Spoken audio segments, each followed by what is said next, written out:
Good morning my dear friends, आज हम आपको चैप्टर आपका है अर्थमेटिक प्रोग्रेशन, ठीक है, जिस पर हम डिस्कशन करेंगे और जो कि सेकंड टर्म में आ रहा है इस समय। इसको हम शॉर्ट फॉर्म में एपी बोलते हैं और आगे हम बात करेंगे कि आखिर एपी हम किसको कहते हैं, एपी का क्या मीन्स है, ठीक है। तो ऐसा प्रोग्रेशन जिसका डिफरेंस कॉमन होता है उसे हम अर्थमेटिक प्रोग्रेशन कहते हैं। जैसे कि फॉर एग्जांपल मैं आपको एक एग्जांपल देकर अपनी बात को अच्छे से समझाता हूँ। जैसे 1 2 3 4 5 अप टू शो 1, तो अगर आप इनको देखेंगे तो 2 में से अगर आप 1 माइनस करेंगे तो कितना मिलेगा, 1 मिलेगा। 3 में से 2 माइनस करेंगे 1 मिलेगा और 4 में से 3 माइनस करेंगे तो आपको कितना मिलेगा, 1 मिलेगा, ठीक है। तो आप देख रहे हैं यहाँ पर हर बार आपको 1 ही मिल रहा है, तो इसका मतलब ये हुआ कि जिनका डिफरेंस कॉमन होता है उसे हम अर्थमेटिक प्रोग्रेशन कहते हैं, ठीक है ना। तो यानी कि अगर हम बात करें कॉमन डिफरेंस की तो कॉमन डिफरेंस को हम स्मॉल डी से डिनोट करते हैं और इसका मतलब ये हुआ कि देखिए ये हमारे पास जो A1 है 1 2 3 जो मैंने आपको लिखे हैं इनको हम टर्म कहते हैं, ठीक है ना। तो इस पहले वाले को हम फर्स्ट टर्म बोलते हैं जिसे हम A1 से डिनोट करते हैं और दूसरे वाले को A2 बोलते हैं जिसे हम दूसरे टर्म से डिनोट करते हैं, एंड ये A3 और ये आपका A4। इसी तरीके से अप टू शो n हमारे इसमें AN टर्म nth टर्म होते हैं, जिसे AN को हम कहते हैं nth टर्म, ठीक है। तो अभी आपने देखा कि जो मैंने कॉमन डिफरेंस निकाला वो कैसे पता किया था कि इस वाले टर्म में से इसको सब्ट्रैक्ट करके पता किया था, ठीक है। तो इसका मतलब ये हुआ कि अगर A2 में से A1 माइनस कर दिया जाए तो हमें क्या मिल जाएगा, एक कॉमन डिफरेंस मिल जाएगा, ठीक है।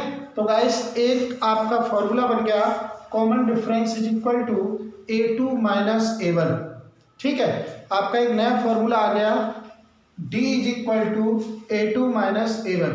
समझ में आ गया, ठीक है।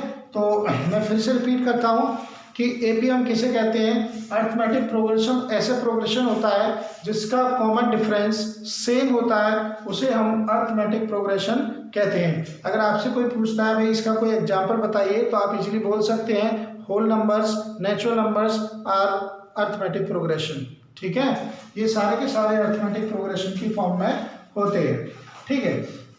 अब हम आगे बात करते हैं कि अगर इनका हमारे लिए nth टर्म कैलकुलेट करना हो तो किस तरीके से हम इसका nth टर्म कैलकुलेट करते हैं, ठीक है। तो देखिए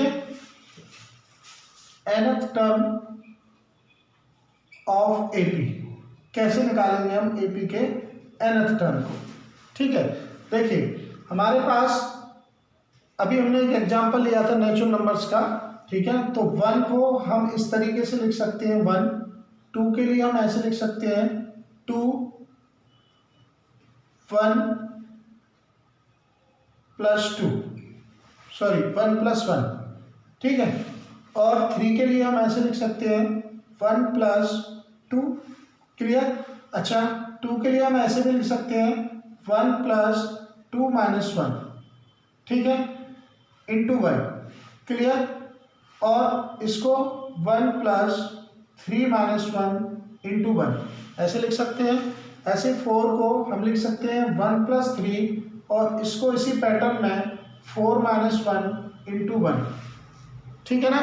इस तरीके से लिख सकते हैं, इसको 1 प्लस 0 लिख सकते हैं, ठीक है। अब अगर आप देखेंगे तो अप टू शो 1 अगर मैं n टर्म्स की बात करूं तो मेरा जो n टर्म्स होगा वो क्या होगा, देखिए जो 1 है 1 को ऐसे लिखेंगे प्लस यहाँ क्या लिखेंगे n माइनस 1 इंटू 1 ऐसे लिखेंगे n टर्म्स को। तो अब आप देख रहे हैं यहाँ पर कि जो 1 है पहला, इसको मैंने बताया इसको a बोलते हैं यानी फर्स्ट टर्म। और अगर हम d की बात करें, इसका d कैलकुलेट करें तो d क्या था 2 माइनस 1 यानी कि A2 minus A1, so 2 minus 1 that is 1। तो अगर मैं 1 को a लिख दूं और n माइनस 1 और 1 को इसको d लिख दूं तो ये आपका क्या निकल आएगा nth टर्म कैलकुलेट हो जाएगा, ठीक है। तो तो यहाँ से मैंने nth टर्म निकाल दिया a plus n minus 1 into D. समझ में आ गया? मैं समझता हूँ आपको बहुत अच्छे समझ में आ रहा होगा, इसीलिए हम इसको लिख सकते हैं a plus n minus 1 into D. ठीक है बच्चों, आगे देखिए।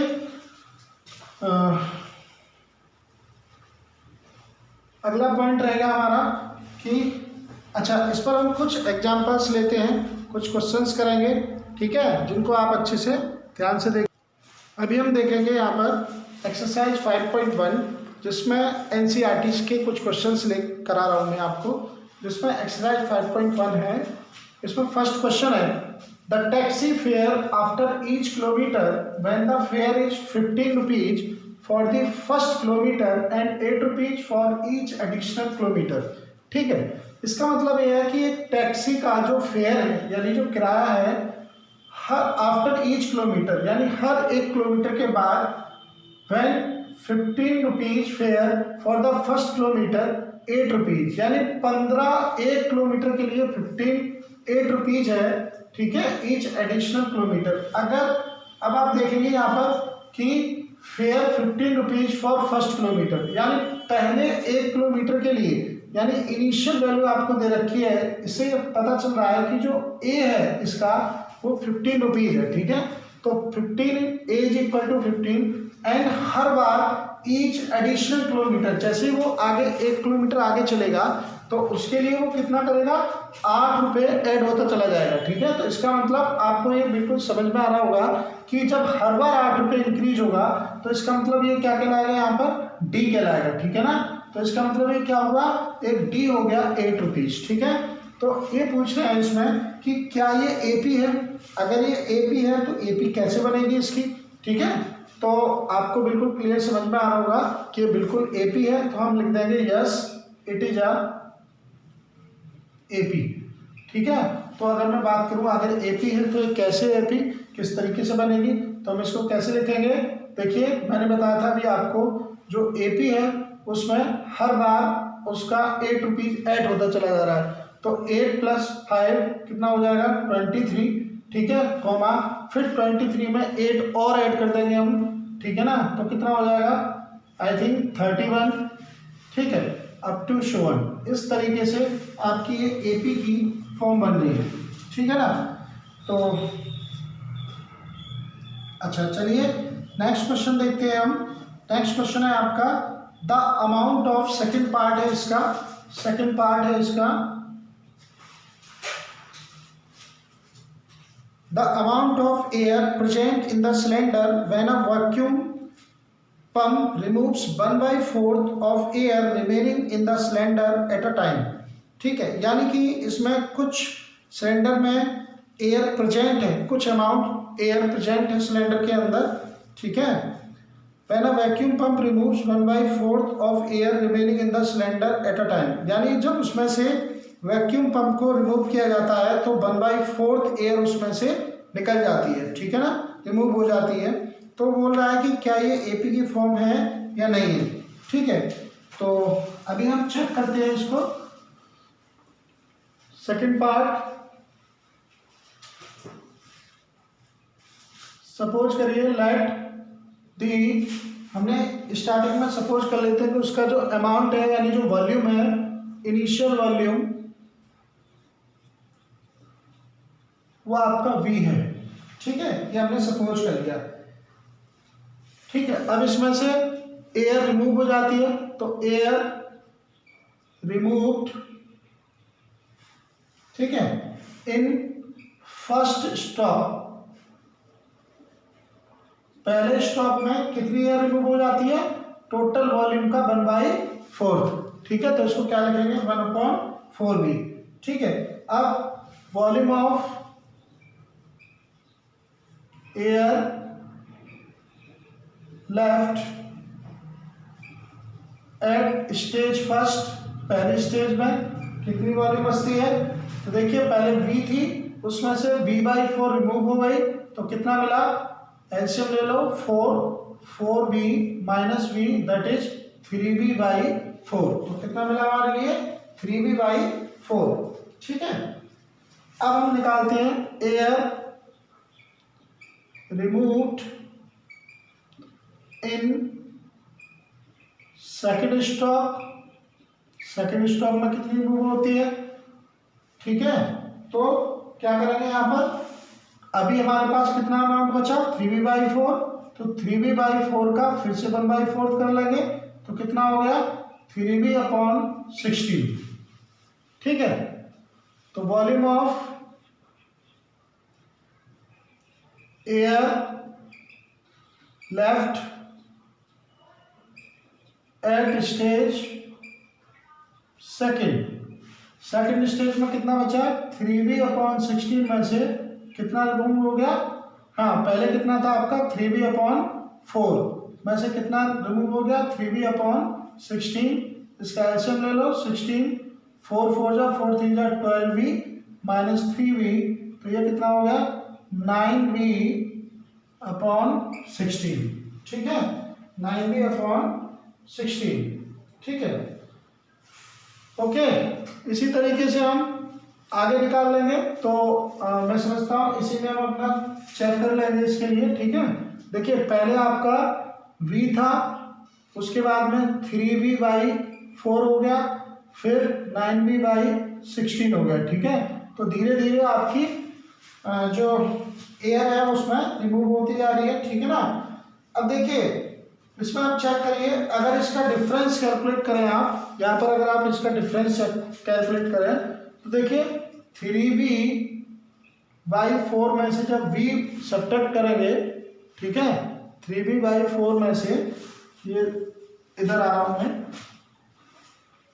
3b/4 में से जब v को सब्ट्रैक्ट करेंगे तो कितना मिलेगा, 4 एलसीएम ले लो, 3b minus 4b that is minus के v/4 हो गया, ठीक है, v/4।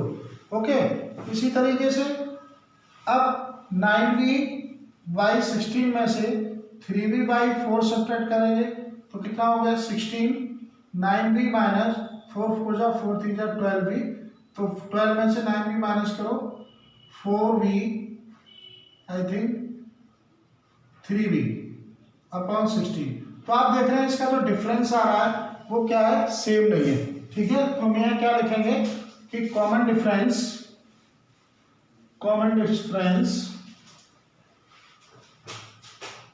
so therefore common difference is not same, ठीक है। so therefore it is not AP, ठीक है। तो ये AP नहीं है, ठीक है ना। इस चीज को हम यहाँ पर क्लियर करेंगे, ठीक है। ओके, चलिए आगे देखते हैं। सेकंड क्वेश्चन है आपका, नेक्स्ट थर्ड क्वेश्चन है आपका, the cost of digging a well after every metre of digging when it cost 150 rupees for the first metre and raises by 50 rupees for each subsequent metre, ठीक है। यानी गड्ढा खोदने के लिए, वेल यानी कुएं का गड्ढा खोदने के लिए उन्होंने आपको कॉस्ट दे रखी है 150 रुपीज पहले मीटर के लिए, और जितना आगे बढ़ता चला जाएगा उसके लिए 50 रुपये सब्सिक्वेंट मीटर है, ठीक है। तो ये तो बिल्कुल आपको अच्छे से समझ में आ रहा होगा कि जो थर्ड पार्ट है, नाउ थर्ड पार्ट में आपके लिए स्टार्टिंग में जो कॉस्ट दे रखी है वो कितनी है, ए इनिशियल वैल्यू 150 रुपीज, ठीक है, और डिफरेंस कितना आ रहा है, जितना भी आगे बढ़ेगा उसके लिए 50 रुपीज का एडिशनल दे रखा है, ठीक है। तो हर बार एपी की फॉर्म बन रही है क्योंकि इसमें कॉमन डिफरेंस सेम ही आएगा, सो इट इज एपी, और एपी की फॉर्म बनेगी इसमें 150 plus 50 that is 250 up to sure, ठीक है। इस तरीके से ये आपकी एपी बन जाएगी। ओके, अब देखेंगे हम फोर्थ पार्ट में आपका the amount of money in an account every year, the amount of money in an account every year when 1000 rupees is deposit I think 10,000 rupees deposit eight compound interest eight 8% per annum. ठीक है, तो यहाँ पर ये बोल रहा है कि अमाउंट ऑफ मनी कितना होगा, एन अमाउंट एवरी ईयर, हर साल उसका अमाउंट 10,000 डिपॉजिट करता है वो, और जिस पर कंपाउंड इंटरेस्ट 8% पर एनम लगता है। ठीक है, तो ये तो आपको पता ही है कि इनिशियल यानी प्रिंसिपल उसने आपको दे रखा है 10,000। ठीक है, और इसमें जो इंटरेस्ट रेट दे रखा है वो 8% है पर एनम। ठीक है, तो हम इसको कैसे कंपाउंड इंटरेस्ट कैसे कैलकुलेट करते थे, स्टार्टिंग में उसका 10,000 था, उसके बाद में 10,000 1 प्लस 8/100 1 ईयर के लिए हो गया। ठीक है, और इसी तरीके से जब हम दूसरे ईयर की बात करेंगे 10,000 1 plus 8/100 to the whole square up to 1। ठीक है, ये दूसरी साल के लिए हो गया। ठीक है, जब आप इसको सॉल्व करेंगे तो ये तो हो जाएगा आपका 10,000, और इसका कैलकुलेट करके आएगा 10,800, और इसका कैलकुलेट करके आएगा 11,664। ठीक है, अप टू 1। ठीक है, अब आप इसमें देखिए, इसको खुद ही करके देखिए। अगर आप इसमें से इसको सब्ट्रैक्ट करेंगे 10,800 में से सब्ट्रैक्ट करेंगे 10,000 तो कितना मिला आपको 800। ठीक है, और 11,664 में से 10,800 सब्ट्रैक्ट करेंगे तो ये आ जाएगा 648, आई थिंक 864 के समथिंग आएगा। ठीक है,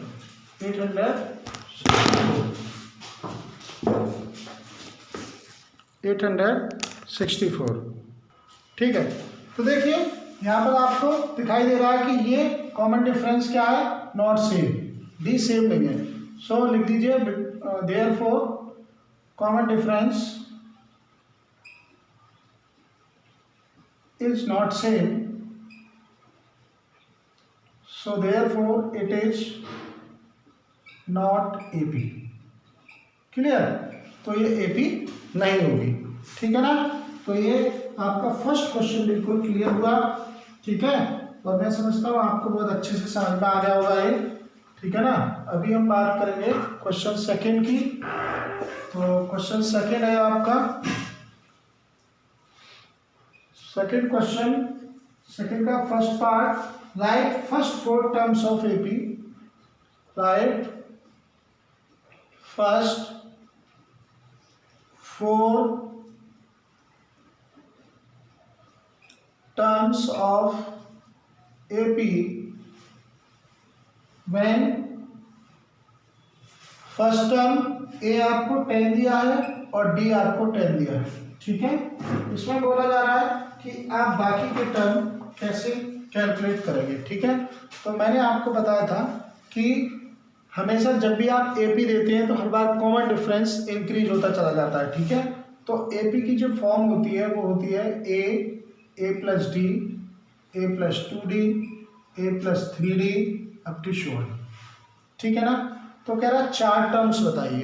तो पहला टर्म आपका क्या हुआ, A दैट इज 10, दूसरा A plus D, so 10 plus 10 20, तीसरा A plus 2D, so 10 plus 2 into 10 30, चौथा A plus 3D, so 10 plus 3 into 10 40। ठीक है, सो 4 टर्म हो गए, so that is 10, 20, 30, 40 up to 1। So this is the answer. इस तरीके से हम सारे टर्म्स को कैलकुलेट कर सकते हैं। ठीक है, आगे देखिएगा, इसमें बाकी के पार्ट आप इजीली कर सकते हो, कोई दिक्कत नहीं है। ठीक है, क्वेश्चन नंबर 3 की बात करते हैं हम। क्वेश्चन नंबर 3 है आपका, कोई पार्ट अगर नहीं आता तो उसको आप मुझे कमेंट करके बताइएगा। क्वेश्चन नंबर 3 है आपको, 3 का फर्स्ट पार्ट है 3, 1, -1, -3 अप टू 1। इसमें बोल रहा है for the following APs right the first term and common difference. इसमें कौन सा फर्स्ट टर्म है और कौन सा कॉमन डिफरेंस है। So A is equal to 3 first term है। ठीक है, एंड D को हम कॉमन डिफरेंस बोलते हैं, तो ये होता है A1 A2 A3, so A2 minus A1 that is 1 minus 3, सो -2। ये है आपका कॉमन डिफरेंस। ठीक है, इस तरीके से हम इसमें कैलकुलेट करेंगे। ठीक है, तो आप सभी निकाल सकते हो। ठीक है, इसका थर्ड पार्ट थोड़ा सा आपको ये लगेगा 1/3, 5/3, 9/3, 13/3 अप टू 1। सो इसमें a is equal to 1/3 and d is equal to 5/3 में से 1/3 को माइनस कर देंगे तो कितना हो गया 3, 5 - 1 दैट इज 4/3। क्या आपका कॉमन डिफरेंस हो जाएगा। ठीक है ना। अच्छा, इसी तरीके से फोर्थ पार्ट देखिए 0.6, 1.7, 2.8, 3.9 अप टू 1। इसमें हमारे लिए a इज इक्वल टू 0.6 है और d is equal to A2 minus A1 that is 1.7 minus 0.6। So minus करेंगे 7 - 6 1.1, दिस इज द d। ठीक है, इस तरीके से हम सारे पार्ट्स को सॉल्व कर सकते हैं। ठीक है, अगला देखिए नेक्स्ट है आपका क्वेश्चन नंबर 4।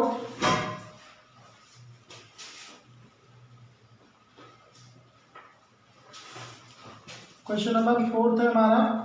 फोर्थ क्वेश्चन में which of the following AP, इसमें कौन सी एपी है। If they form an AP find the common difference D and right 3 more terms. तो पहला है आपका 2, 4, 8 एंड 16 टू 1। ठीक है, इसमें बोला है कि पहले ही बताइए इसमें कौन सी एपी है।